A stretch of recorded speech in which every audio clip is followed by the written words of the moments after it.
여호야김 4년인 주전 605년에 중동 지역에 큰 변화가 나타납니다. 느부갓네살은 아수르 잔당을 도와주러 왔던 애굽을 격퇴하면서 아수르는 멸망하고 바벨론이 중동의 패권 국가로 등장하게 되는 역사적인 사건입니다. 이때 하나님은 예레미야에게 강력한 바벨론의 등장에 어떻게 해야 하는지 말씀을 주셨고 기록하라고 하십니다. 두루마리는 한 10m 정도 되는 파피루스로 만든 책입니다. 하나님의 책은 단순한 정보나 지식을 제공하는 책이 아닙니다. 하나님이 이스라엘에게 내리는 모든 재난을 듣고 각기 악한 길에서 회개함으로 임박한 재앙을 피할 방법을 알려주는 책입니다. 그 말씀을 듣고 순종하면 죄를 용서받지만 그렇지 않으면 심판을 당할 수밖에 없습니다. 그러니 말씀을 듣고 안 듣고는 사느냐 죽느냐의 문제입니다. 오늘은 말씀 앞에 우리가 어떤 자세를 가져야 하는지를 살펴보도록 하겠습니다. 첫째로 말씀을 전하는 신실한 자들이 있습니다. 16절입니다. 그들이 그 모든 말씀을 듣고 놀라 서로 보며 바룩에게 이르되 우리가 이 모든 말을 왕에게 아뢰리라. 예레미야는 비스 같은 바룩에게 자신이 불러주는 대로 기록하라고 합니다. 바룩은 왕궁에서 나라 살림과 행정을 돌보는 관리였습니다. 예레미야는 성전 출입이 금지되어 있었기 때문에 하나님의 말씀을 직접 선포할 수가 없었습니다. 그래서 두루마리에 말씀을 기록하여 선포하기로 한 것이죠. 하나님의 말씀은 모든 장애물을 뛰어넘습니다. 예레미야가 말씀을 전하지 못하도록 하니까 하나님이 주시는 말씀을 책으로 만들어 이 책을 다른 사람이 그대로 낭독하는 것입니다. 권력이 아무리 말씀 선포를 막아도 하나님은 말이 아닌 글을 통해서라도 반드시 당신의 말씀을 선포하십니다. 예레미야는 언제 말씀을 선포해야 할지를 기다립니다. 말씀은 하나님의 말씀이 임할 때 내가 그대로 선포하면 되거든요. 그런데 이미 써놓은 글을 선포할지는 하나님이 그 때를 알려주셔야 합니다. 그러다가 1년이 지났습니다. 마침내 그때가 되었습니다. 전국에서 사람들이 예루살렘으로 구름대처럼 모여서 성전 앞에서 금식하는 날입니다. 예레미야는 바룩에게 수많은 군중이 있는 성전에서 이 말씀을 낭독하라고 합니다. 바룩은 두려웠습니다. 왜냐하면 심판의 말이기 때문입니다. 그러나 이 말씀을 듣고 위기의 때를 지나 새로운 기회를 여는 대전환의 기회가 될 수도 있으니까 담대하게 순종하여 말씀을 선포하기로 합니다. 바룩은 성전 현관 입구에 있는 서기관 그마랴라고 하는 사람의 방에서 문을 열고 백성들을 향해서 기록된 말씀을 낭독하기 시작합니다. 그마랴의 방은 보통 이렇게 말씀을 선포하는 공간으로 활용된 공식적인 장소이기도 했습니다. 그때 마가야라고 하는 사람이 바룩이 전하는 말씀을 다 듣고 정말 중요한 말씀이다. 이 말씀을 지금 내만 들어서는 안 되겠다고 생각하고 왕궁 부속 고위 관료들이 머무는 서기관 집무실로 달려갑니다. 자신이 들었던 말을 하나도 빠짐없이 그대로 다 전해줍니다. 이 마가야라고 하는 젊은 사람은 할아버지는 사반이라는 사람이고 아버지는 그마랴입니다. 바룩이 낭독했던 그 방 주인입니다. 아버지도 고위 관료고 자신은 하위 관리인 것을 알 수 있는 것이죠. 그야말로 정치 명문가 출신으로 예레미야와도 친분이 있는 사람이었습니다. 하나님은 미리 미가야 같은 젊은 관리를 준비시킨 것이죠. 성전에서 공개적으로 정권을 비판하는 것은 너무나도 위험한 것 아니겠습니까? 고위 관리를 쉽게 만날 수 있는 도와줄 연락관 같은 사람들이 필요한 것이죠. 옳은 일에도 이렇듯 전략이 필요합니다. 고위 관료들은 미가야의 말을 듣고는 너무나도 심각한 말이구나 직감하고 예레미야를 숨겨야 되겠다. 그렇지 않으면 그들이 예레미야를 죽일 것이다 라고 생각합니다. 그리고 자신들의 귀로 그 말씀을 직접 들어야 되겠다. 네가 전해주는 말 가지고는 안 되겠다. 그러면서 여후디라고 하는 사람을 시켜서 빨리 바룩을 데려오도록 합니다. 고위 관료들은 미가야의 말만 듣고 후동되면서 판단하지 않고 말의 진원자인 바룩을 불러서 직접 듣고 확인하는 것이죠. 이 관리들이 굉장히 지혜로운 사람이고 신실한 사람인 것을 알 수 있습니다. 고관들 앞에 도착한 바룩은 두 번째로 두루마리의 책을 낭독합니다. 바룩의 낭독을 들은 고위 관료들은 놀라서 기겁을 합니다. 벌벌 떨기까지 합니다. 왜냐하면 만약에 이것을 왕이 안다면, 그리고 만약에 하나님이 이 말씀대로 실행한다면 이 나라는 어떻게 될 것인가 라고 생각했기 때문이죠. 그들은 바룩을 통해서 들은 말씀이 너무나도 사태의 긴박성과 심각성을 깨닫고 이것은 왕에게 알릴 수밖에 없다고 판단하게 됩니다. 17절부터 19절입니다. 그들이 또 바룩에게 물어 이르되 너는 그가 불러주는 이 모든 말을 어떻게 기록하였느냐 청하노니 우리에게 알리라. 바룩이 대답하되 그가 그의 입에서 이 모든 말을 내게 불러주기로 내가 먹으로 책에 기록하였노라. 이에 고관들이 바룩에게 이르되 너는 가서 예레미야와 함께 숨고 너희가 있는 곳을 사람에게 알리지 말라 하니라. 고위 장관들은 여기서 더 나아가 이 두루마리 책이 하나님에게서 온 것인지 아니면 바룩의 개인적인 판단인지를 확인합니다. 그 말이 아무리 사리에 맞고 국제 정세에 맞고 국내 정치에 능통한 판단이라 할지라도 그 말의 진원지가 하나님에게서 온 것인지 아니면 바룩이라는 너의 판단인지 먼저 확인하는 것이죠. 바룩은 선지자 예레미야가 하나님에게서 받은 말씀을 하나씩 또박또박 불러주기에 자신은 그대로 받아 적은 것뿐이라고 말해줍니다. 고위 관료들은 왕에게 알리는 것도 중요하지만 이 사람들을 살려야 되겠다. 곧 닥칠 권력의 칼부림을 막기 위해서 예레미야와 바룩을 핀신시키는 일부터 하고 있는 것이죠. 독재 권력자들일수록 옳은 말을 싫어합니다. 자신을 높이는 아부에는 무한대의 귀를 열어놓지만 조금이라도 자신의 심기를 거스리는 말에는 불효령을 내려서 심판을 퍼붓고 있는 것이죠. 누구라도 권력에 도전하는 사람을 그냥 두지 않습니다. 말씀의 가치를 알아보는 신실한 자들이 없으면 말씀은 제대로 뿌리를 내릴 수 없습니다. 예레미야가 없었더라면, 바룩이 없었더라면, 미가야가 없었더라면, 이 고위 관료들이 없었더라면 어떻게 되었겠습니까? 이사야 40장 9절에 아름다운 소식을 시온에 전하는 자여 너는 높은 산에 오르라. 아름다운 소식을 예루살렘에 전하는 자여 너는 힘써 소리를 높이라. 두려워하지 말고 소리를 높여 유다의 성읍들에게 이르기를 너희의 하나님을 보라 하라고 했습니다. 고위 장관들은 하나님 말씀을 전달하는 자들이 목숨을 잃을까 봐 바룩과 예레미야를 안전하게 보호해야 한다고 생각하고 신하의 의무와 말씀을 전하는 무고한 자의 목숨도 보호해야 한다는 아름다운 모습을 보이고 있지 않습니까? 우리는 말씀을 단순히 듣는 자가 아니라 그 말씀을 보존하고 전하는 자입니다. 바룩이 기록한 두루마리 말씀은 왕이 들어야 할 말 아니겠습니까? 어떻게 이 말이 왕에게까지 갈 수 있느냐? 이것이 하나님의 작정에 놓은 것이고 하나님은 신실한 사람들을 통해서 이 말이 전해지고 또 전해지고 또 전해져 마침내 왕의 귀에까지 들어가는 것이죠. 우리를 통해서 우리가 전하는 말씀을 들어야 할 사람이 있습니다. 하나님은 여러 사람을 통해 여러 정황을 통하여 마침내 말씀을 들어야 할 그 사람의 귀에까지 말씀이 들리도록 하는 것이죠. 하나님은 이 모든 과정 속에 치밀하게 역사하십니다. 그러니 나에게 주어진 것이 작다 할지라도 내가 하는 이것이 하나의 퍼즐이 되어서 다음 사람에게 전달하는 역할을 하는 것이죠. 그러니 누구는 큰 일을 한다, 누구는 작은 일을 한다 할 수가 없는 것이죠. 변방에 살고 있는 미종족의 귀에 복음이 들리도록 하기 위하여 그 작은 고리 역할을 내가 할 수도 있다는 것입니다. 그러니 어떻게 나에게 주어진 일을 소홀히 여길 수가 있겠습니까? 여러분이 전하는 말을 들어야 할 여러분의 왕은 누구입니까? 하나님은 그 사람에게 하나님의 말씀이 들리도록 때로는 여러분을 실패하도록 하기도 하고 여러분이 병들도록 하기도 하고 여러분이 고난을 당하게 하기도 하는 것이죠. 나의 실패든 나의 질병이든 나의 좌절이든 나의 눈물이든 하나님이 그것마저도 말씀을 전하는 고리로 사용한다면 우리는 신실한 말씀을 전하는 자가 되어 그 상황 속에서 순종하며 하나님의 인도하심을 기다려야 할 것입니다.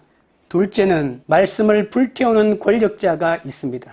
20절부터 23절입니다. 그들이 두루마리를 서기관 엘리사마의 방에 두고 뜰에 들어가 왕께 나아가서 이 모든 말을 왕의 귀에 아뢰니 왕이 예후디를 보내어 두루마리를 가져오게 하매 예후디가 서기관 엘리사마의 방에서 가져다가 왕과 왕의 곁에 선 모든 고관의 귀에 낭독하니 그때는 9째 달이라. 왕이 겨울 궁전에 앉았고 그 앞에는 불피운 화로가 있더라. 예후디가 서너 쪽을 낭독하면 왕이 칼로 그것을 연하여 베어 화롯불에 던져서 두루마리를 모두 태웠더라. 고위 관료들이 문제의 두루마리를 안전하게 보존하기 위해서 방에 두고 자신들만 왕에 찾아가 말씀 내용을 그대로 전하고 있습니다. 왕은 그 말을 듣고는 여후디를 보내서 그 책을 직접 가져오게 합니다. 내가 봐야 되겠다. 내가 들어야겠다. 내가 확인해야 되겠다고 합니다. 두루마리 책을 가져온 여후디는 왕 앞에서 그 두루마리 책을 낭독하기 시작합니다. 그때가 9월이라고 했습니다. 지금의 달력으로는 12월이나 1월쯤 되는 한겨울입니다. 겨울 궁전은 따로 있는 것이 아니고 겨울 햇볕을 잘 쏘이도록 돌출되어 궁전을 만든 한 부분입니다. 겨울용 거실이라고 볼 수 있습니다. 거대한 저택이나 왕궁에는 추운 겨울에 사용하는 방들이 따로 있는 것이죠. 그런데 여호야김은 상상도 할 수 없는 행동을 합니다. 여후디가 서너 쪽을 낭독하면 그 낭독이 끝날 때마다 날카로운 칼로 두루마리 책을 잘라내어서 화롯불 속으로 던져 태워버리는 것이죠. 하나님이 회개하라고 구원의 방편으로 주신 말씀을 불쏘시개로 사용하고 있는 이 왕의 행동을 보십시오. 24절부터 26절입니다. 왕과 그의 신하들이 이 모든 말을 듣고도 두려워하거나 자기들의 옷을 찢지 아니하였고 엘라단과 들라야와 그마랴가 왕께 두루마리를 불사르지 말도록 아뢰어도 왕이 듣지 아니하였으며 왕이 왕의 아들 여라무엘과 이스라엘의 아들 스가랴와 압디엘의 아들 셀레마에게 명령하여 서기관 바룩과 선지자 예레미야를 잡으라 하였으나 여호와께서 그들을 숨기셨더라.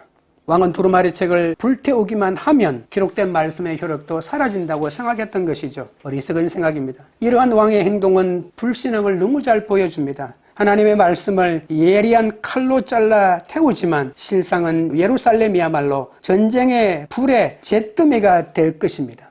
왕의 고관들은 두루마리 말씀을 듣고 두려움에 사로잡혔는데 왕과 신하들은 전혀 두려워하지 않는 모습을 보십시오. 여호야김은 유다의 왕 가운데 가장 경건한 요시야의 둘째 아들 아닙니까? 아버지가 그렇게 신실한 신앙의 사람이었는데 그 아들은 그렇지 않습니다. 아버지와 전혀 다른 삶을 살아갑니다.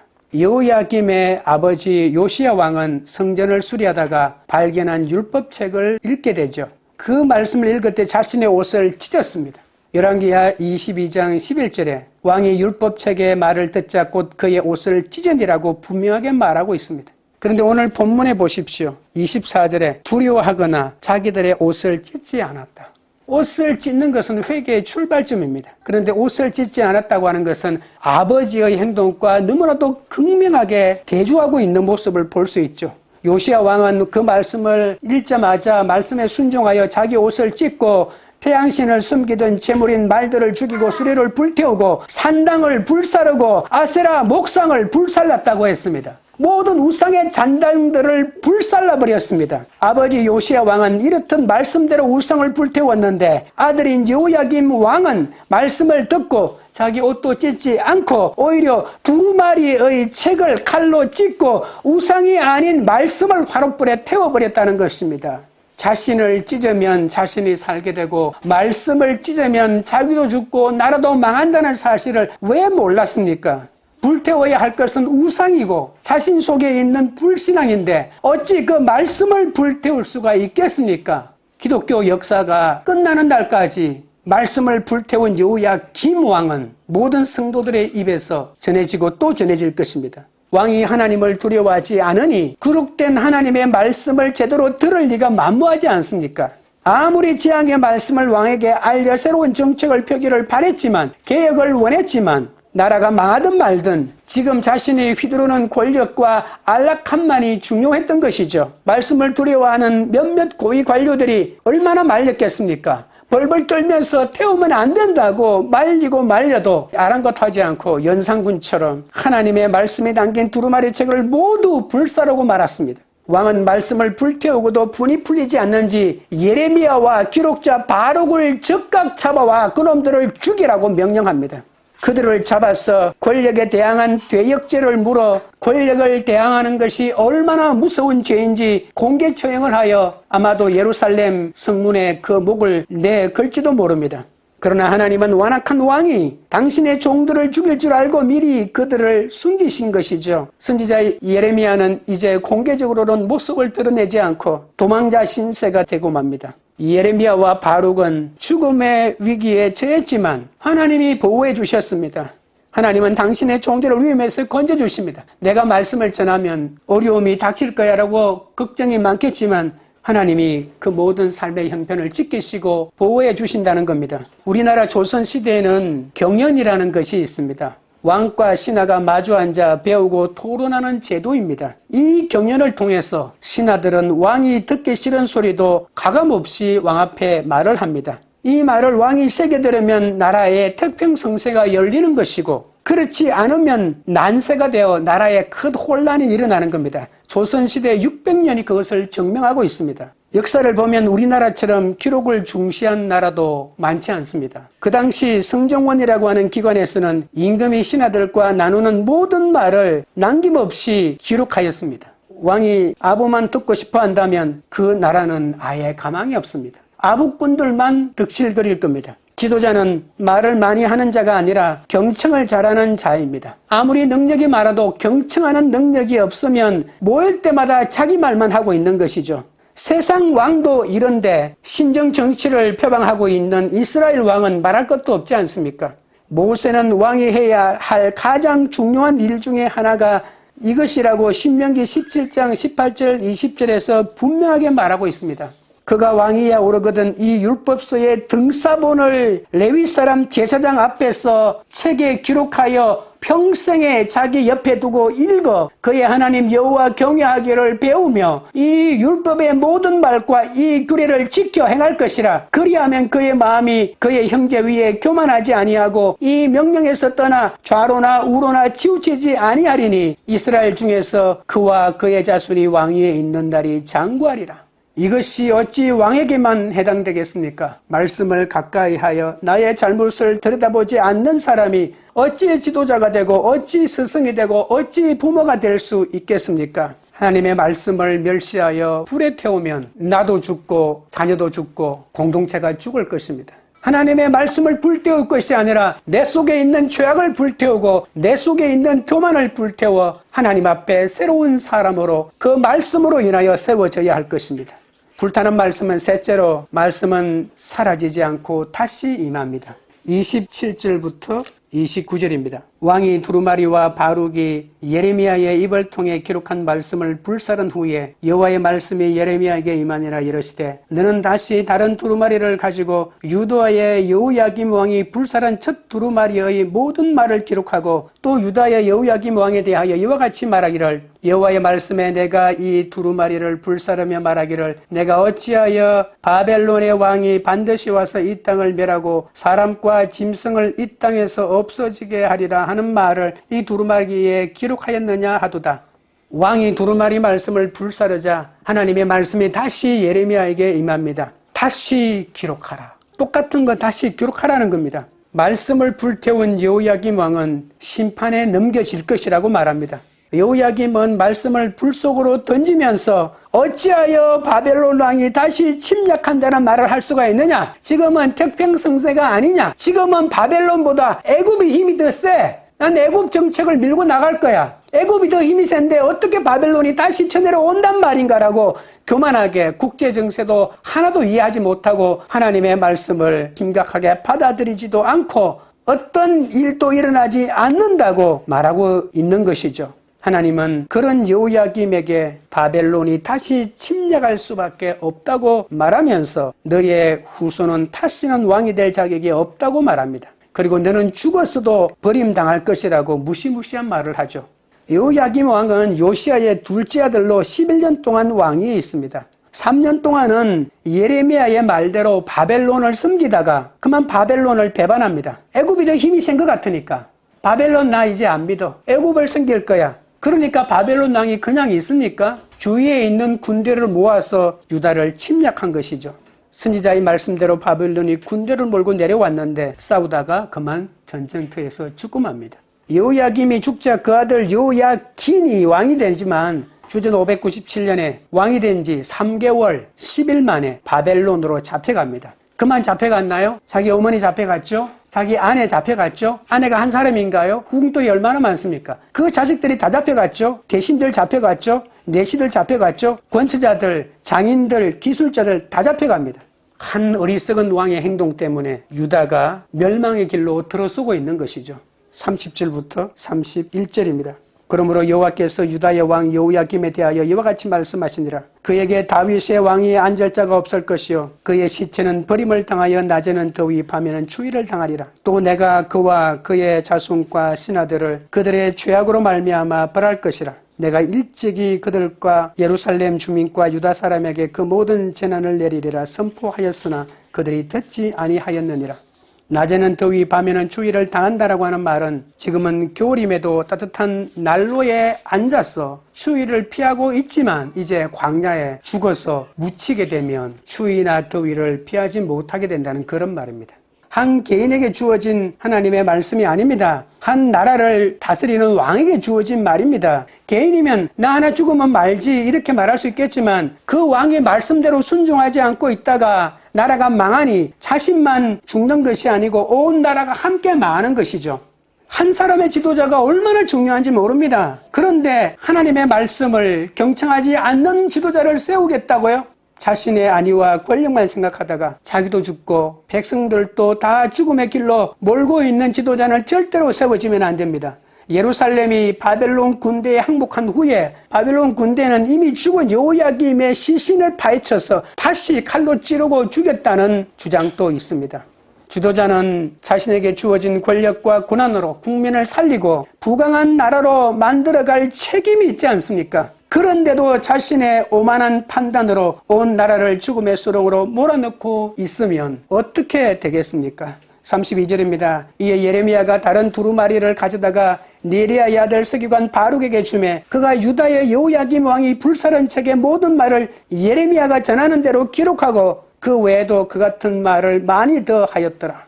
하나님의 말씀을 태우면 더 많은 말씀이 되살아납니다. 여호야김이 두루마리 책을 불에 태워버렸지만 누가 하나님의 말씀을 막을 수가 있겠습니까? 인간이 아무리 과학을 발전시켜도 자연의 진행을 막을 수 없는 것처럼 아무리 말씀을 불태워도 말씀을 온전히 없앨 수가 없습니다. 눈에 보이는 풀을 뽑아놓고 이제 풀 없다고 말하는 것과 같습니다. 더 많은 선지자가 더 많은 말씀으로 하나님의 뜻을 이루어내기 위하여 벌떼같이 일어날 것입니다. 하나님의 말씀을 듣기 싫다고 길을 막는다고 심판을 피할 수 있겠습니까? 내가 그 말씀을 듣고 회개해야만 그 많은 죄악을 끊어낼 수가 있지 않겠습니까? 하나님의 말씀은 허공을 치는 메아리가 아니라 선지자들에 의해서 기록된 말씀으로 읽히고 또 읽히고 또 읽힐 것입니다. 그때는 예레미야 한 사람밖에 없지만 그 말씀이 기록이 되고 그 말씀이 번역이 되고 그 말씀이 인쇄가 되어 머지않아 이 지구의 온 언어로 완전히 번역되어 그것을 읽지 못하는 사람, 듣지 못하는 사람이 없게 될 것입니다. 선지자와 동시대에 살고 그 역사적인 현장에 있었던 사람만 듣는 것이 아닙니다. 그 말씀이 기록이 되어 후대의 모든 사람이 듣고 볼 수 있게 될 것입니다. 여호야김 왕은 하나님의 말씀을 불태워 없애버리면 자신의 통치가 탄탄대로라고 생각했습니다. 하나님의 선지자들이 말씀을 전하지 못하도록 잡아 죽이고 희맹수배를 때리고 온갖 협박을 한다고 할지라도 하나님은 기록된 말씀을 통하여 그 말씀을 되살려날 것입니다. 예레미야 한 사람이 아니고 성령이 감화감동시켜 주셔서 예레미야서를 읽는 수많은 사람을 살아있는 예레미야로 만들어 더 강력하게 하나님의 말씀을 담대하게 전하게 할 것입니다. 두루마리 말씀을 불태우면 더 많은 내용이 되살려져 새로운 척으로 엮어져 선포되고 전해질 것입니다. 히브리서 4장 12절에 하나님의 말씀은 살아있고 활력이 있어 좌우의 날선 어떤 검보다도 예리하여 혼과 영과 및 관절과 골수를 찔러 쪼개기까지 하며 또 마음의 생각과 뜻을 판단하나니 지으신 것이 하나도 그 앞에 나타나지 않음이 없고 우리의 결산을 받으실 이의 눈앞에 만물이 벌거벗은 것 같이 드러나리라고 말씀했습니다. 하나님의 말씀은 활동하고 능력과 효과가 출중하고 사람을 온전히 정화하고 심판의 기름까지 있다고 말하고 있지 않습니까? 이런 말씀을 누가 막을 수 있겠습니까?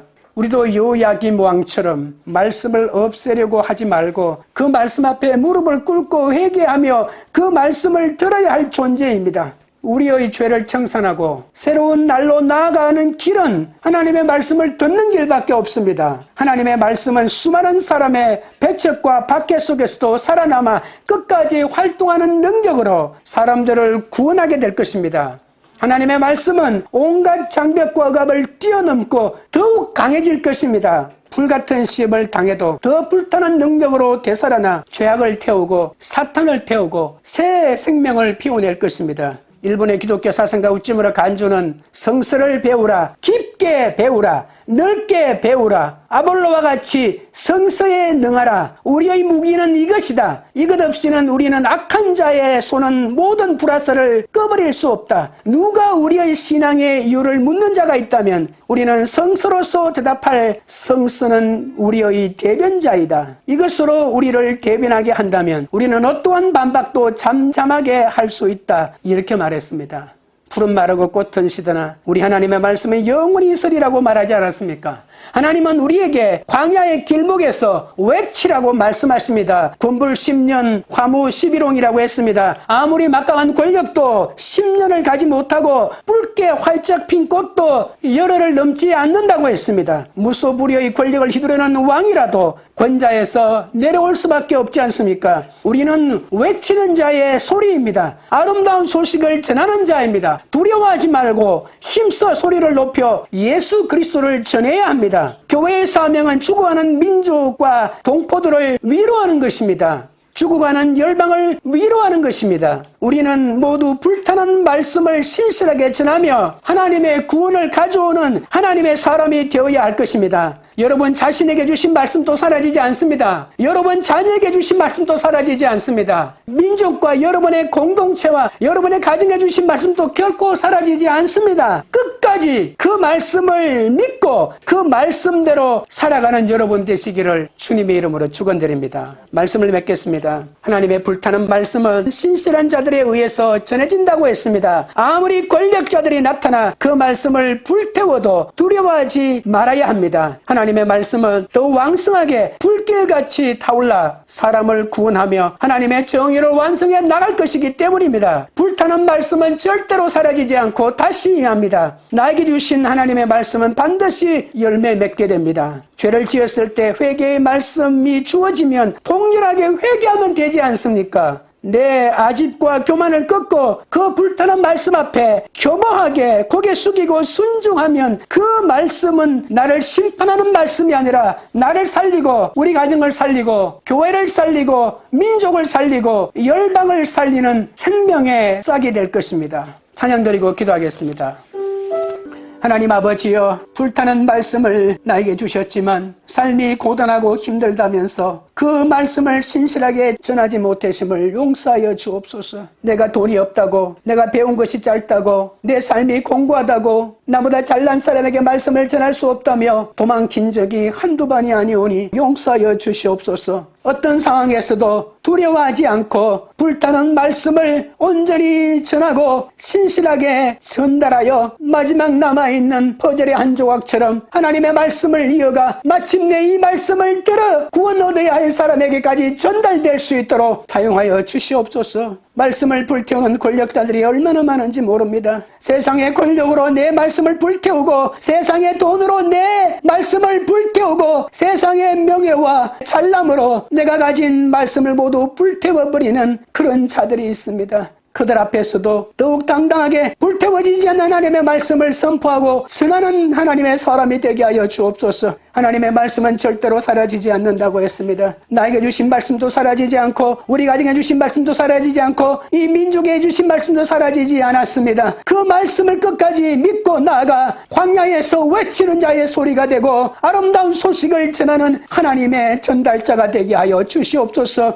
주여 우리에게 말씀을 주옵소서. 사람을 살리는 그 한마디의 말씀을 주시옵소서. 우리는 단지 종이를 채우는 말씀으로만 만족할 수가 없습니다. 생명의 말씀을 주시옵소서. 한마디라도 줬사오니 사람의 영혼을 살리는 생명의 말씀, 진리의 말씀을 허락하여 주시옵소서. 광교리들 교회가 불타는 하나님의 말씀을 전하는 신실한 공동체가 되기 원합니다. 어떤 권력자가 나타나 말씀을 불태워도 조금도 무서워하지 않고 그 말씀을 전하여 사람을 구원하고 하나님의 정의를 이 땅에 펼쳐하는 공동체가 되기 원합니다. 우리에게 주신 말씀은 절대로 사라지지 않고 다시 살아난다고 하셨습니다. 그 말씀을 열방에 전하여 모든 민족을 구원하는 그런 교회가 될 수 있도록 주여 역사하여 주시옵소서. 예수 그리스도 이름으로 기도드리옵나이다. 아멘.